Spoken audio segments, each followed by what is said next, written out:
course, I wish I was Italian and based in Brussels instead of being an Irishman based in London. Anyway, no offense to anybody in London, or no, or to any Irishman, actually, for that matter. I've kept my notes, being tech mad. I kept my notes on my phone.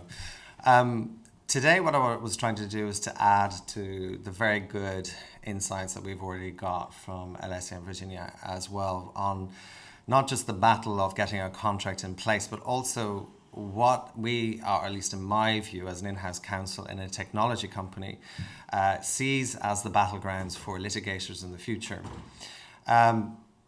Accenture is the company I work for, and that is a management consulting, outsourcing, software development and technology digital firm.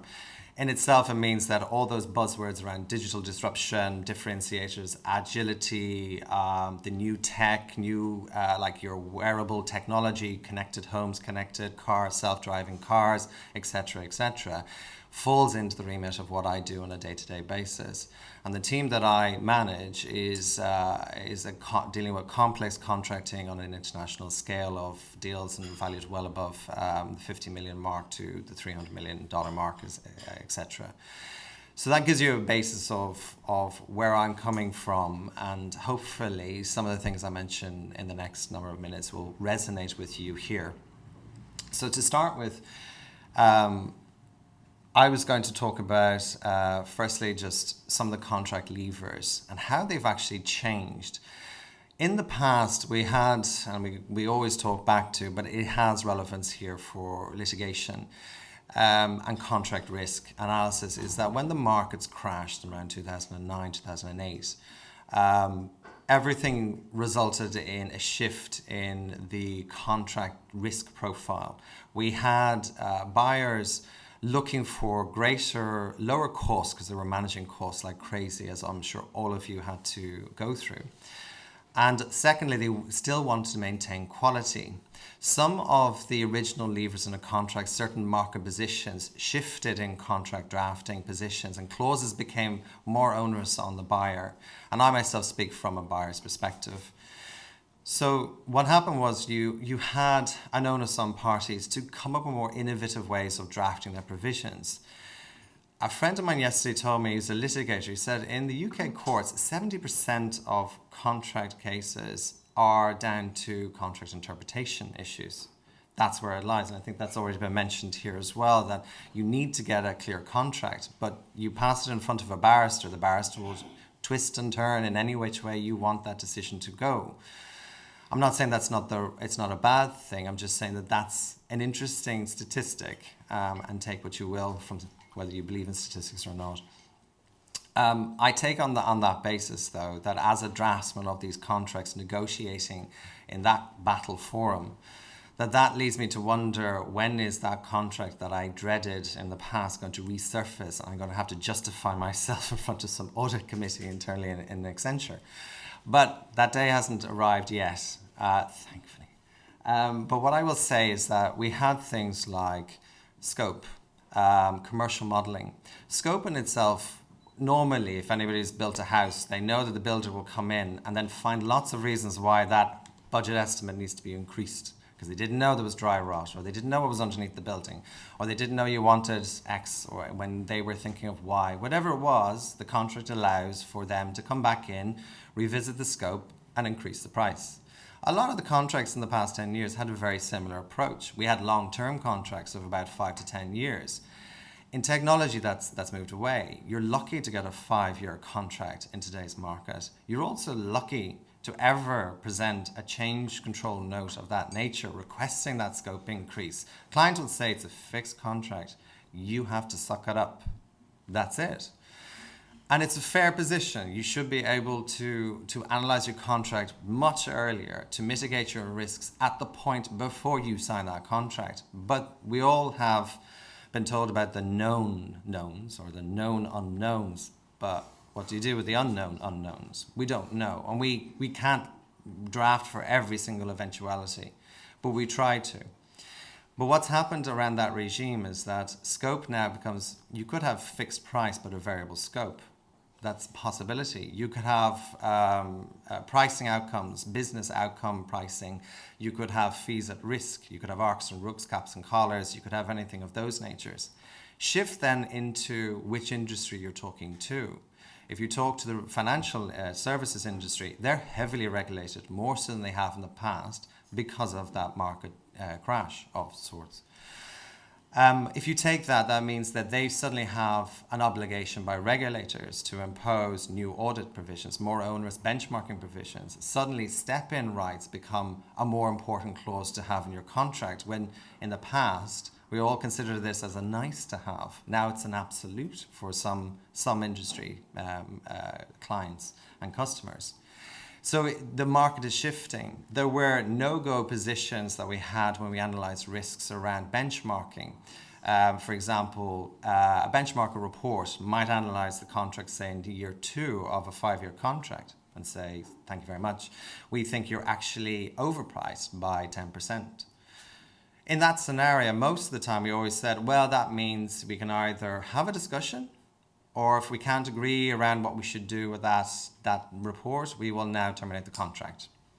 Clients are saying, no, that's not what we want, because it's not palatable now to clients to think that if we're going to build a new piece of technology and we still need to keep our market share and we still need to keep our shareholders happy, we should be thinking of a transition over to a new supplier. That doesn't work anymore. They want you to stand up and put skin in the game. So that means that they're looking for you to automatically reduce your price by 10%. They're looking for you to come up with a magical solution that comes up at least with the same value. And those sorts of levers in the contract become more interesting to lawyers every day. So what I'm trying to allude to is the evolution of contracting is still changing. And although you might think that the markets, it depends who you talk to and which economist is on the radio, they say it stagnates. Like China's not as profitable as it used to be. Brazil was the buzzword a few years ago. It's no longer now. We've got Brexit, that buzzword you probably are all sick of hearing, but nevertheless, as an Irishman, it's kind of an odd thing for me to talk about. But I do think that there's a lot of economic uncertainty, a lot of geopolitical uncertainty that still leads these contracts to a very much a client risk-averse position. Now, ordinarily you probably think, well, if it's risk-averse, then that means you price it in. But clients are not interested in that anymore. They want you to suck up that price impact as well. So if they're looking for a warranty of 12 months, then they want the warranty of 12 months. You're not supposed to increase your price just to give them that 12-month warranty. Whatever it is, they're looking for you to solve the problem during the delivery of the contract. So then if you take that through then to the litigation side, one of my friends in the litigation team, we do work closely with them in Accenture, not because we're bad at our jobs and we need their help, but it's more because we need to understand what is the market conditions from a litigation perspective, because that's valuable information, which sometimes you leave litigation over in the corner and you leave the contracting lawyers over there, and the only time they speak is when there's a problem. Well, we've divorced that and we've collaborated a lot more closely so that we can analyze the risk more carefully, which is what Virginia was alluding to. And what we've done is we've said, so with each of these levers, with these contracts, what is our risk? Now, one of my colleagues said she felt that litigation is no more as a litigation. She feels she's more like a risk assessor. The point that walking into litigation or arbitration is really not an option if you want to maintain your position in business. If you have a government client, that's the last place you want to be, because you may never get back in with that client in the future.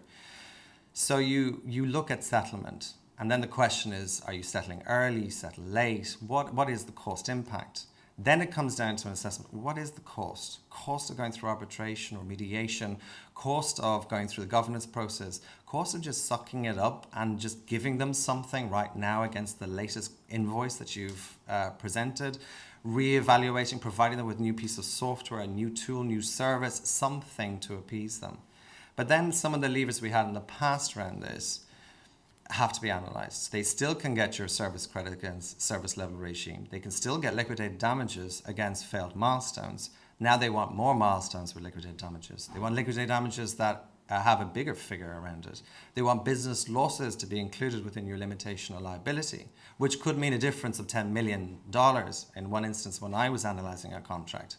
It's a massive difference when you are factoring these in.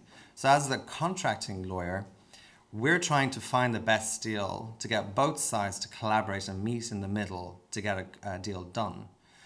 We analyse the delivery risks as best we can, and we add in the contingency should that risk trigger. But then what do? Well, the levers are still there. The client is still pushing and pushing and pushing for us to deliver against what we had, because, as I said, transitioning through a brilliantly, expertly drafted exit schedule is no longer a real option for the client. They really just want what they have sought to purchase. And that leads me to the final point on levers, which is around governance. So governance in some ways has been in itself a schedule which everybody's looked at and said, well, you just need a weekly, a monthly, and maybe twice a year meeting. Different levels of seniority within the company. And it sounds fine. And then later on in negotiations, you have a conversation about dispute resolution clause. Honestly, there's not an awful lot of conversation by commercial contracting lawyers around the dispute resolution clause. If we get the venue and the law right, and we have a toss and turn over whether it's arbitration or litigation, in my view, there's no big difference between those two, as was alluded when it was heavily sold a number of years ago, about 10 years ago. We got into a situation now where we said, well, reality is the reason why we don't spend a lot of time on dispute resolution is because we don't expect to be there. We don't want to be there. We expect governance to solve the problem.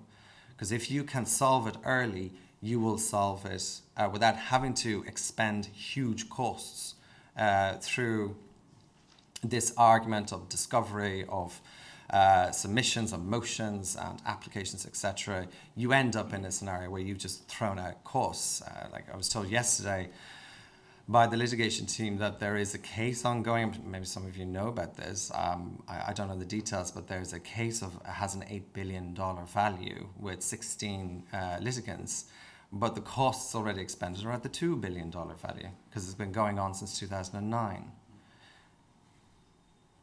That is absurd in my head. I just can't get my head around the fact that also fair play to any of those lawyers who are sitting on that gold mine that they've been sitting on for such a long time.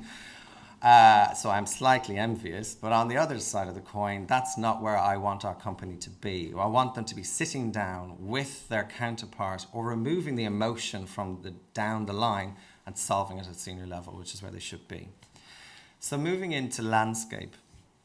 Landscape, in my head means that if the risk profile of contracts has gone even more aggressive and the market of new players coming in and not having the same flexibilities or levers you might have had as a seller, the problem now which we have, it's not quite a problem, it's a challenge, is the complexity of the contract and complexity of the services continues to grow.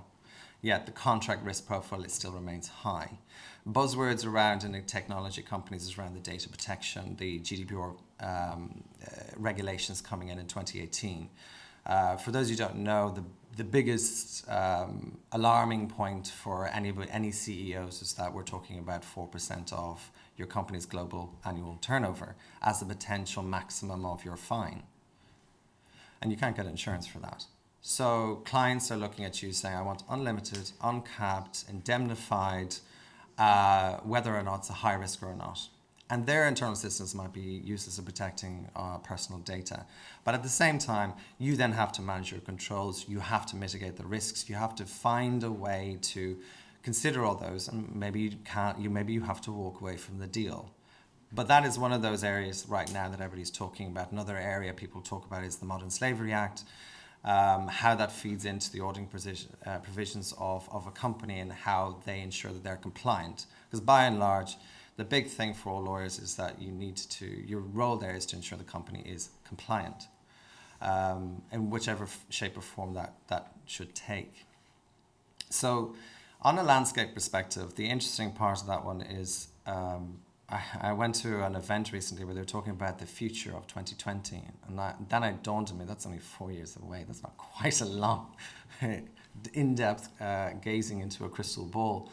But it's probably as far as you can go because the market shifts so quickly, so rapidly around that it's very hard, no matter where you're working and where in the globe, it's very hard to predict how contracts and where business and where new growth comes from.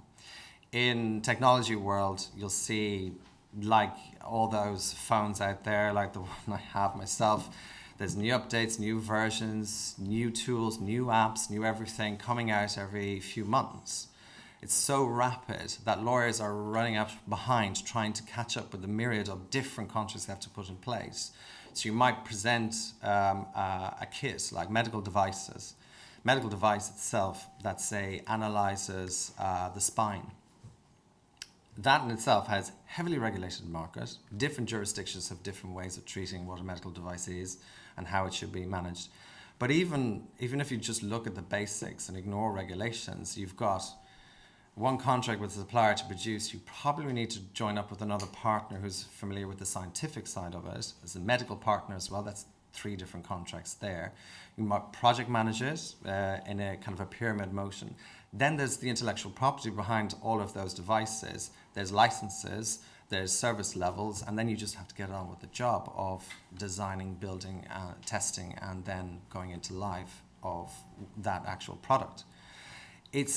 For a lawyer, it's a challenge because you've a myriad of different contracts, subcontracts out there. For a litigator, this is great ground to find every type of mistake under the sun because everybody's rushing so fast to get the job done. So delivery risk is still even more so an issue, but settlement is now higher up on everybody's agenda to try and solve the problem early and quick. I suppose with the millennials, without being stereotypical, have their 3-minute attention spans. So that might be a good thing for us in settlement negotiations. We can just quickly get through things rather than spending months and months and months, which on negotiations point, negotiations used to be a long monthly exercise. Now they're looking to have that. So they want you to put up your markups before you've even had a discussion in the room. They want you to consider your commercials and you can't back away from it. They want certainty to reduce their costs. So everything from the recessionary market and all the learnings they took from managing your costs has still continued to flow through, which means you do a lot of work before you even sit down with the client. The last thing on landscapes is around technology itself. So we've seen tools in the past have been mooted and we've tried, I'm sure you've all tried some technology and just failed. It was absolute disaster, maybe a document management system. You were sold the best technology for voice recognition, which can write all your emails and write all your letters and your contracts. And then when you see it on screen, you've no idea which language they're writing. Because it's sometimes it works, sometimes it doesn't. In Accenture world, fail fast is a motto with most technology companies as well, because then you learn from it, learn quickly, and then develop something better.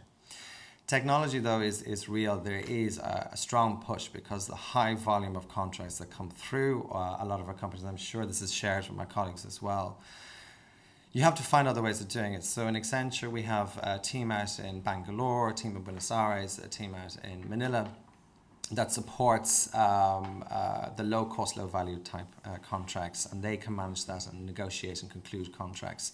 We then have a team within onshore team that deals with value contracts under 10 million and a team above 10 million and beyond.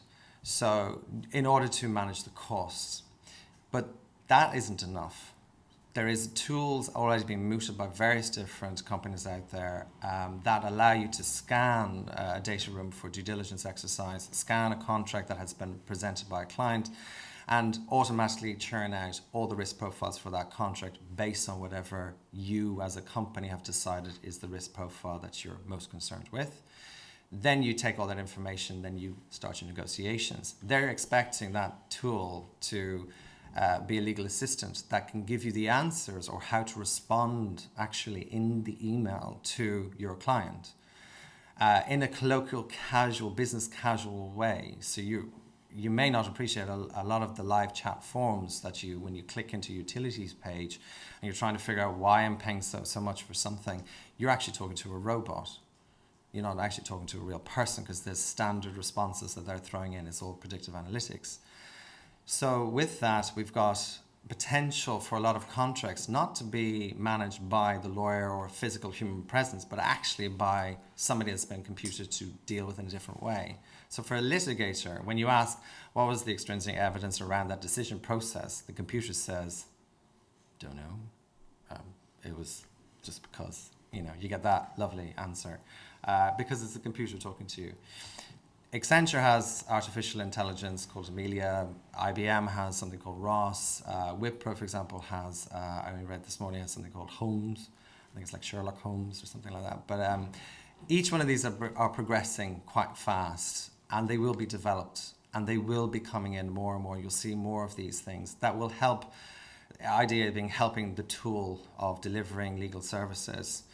And I'm sure you all agree that every time you get a tool that works, for some unknown reason, your time is absorbed by something else. So you might be trying to reduce your time. You might be thinking, having my emails on my phone was an ingenious idea, except when you were on holidays, but you didn't realize it.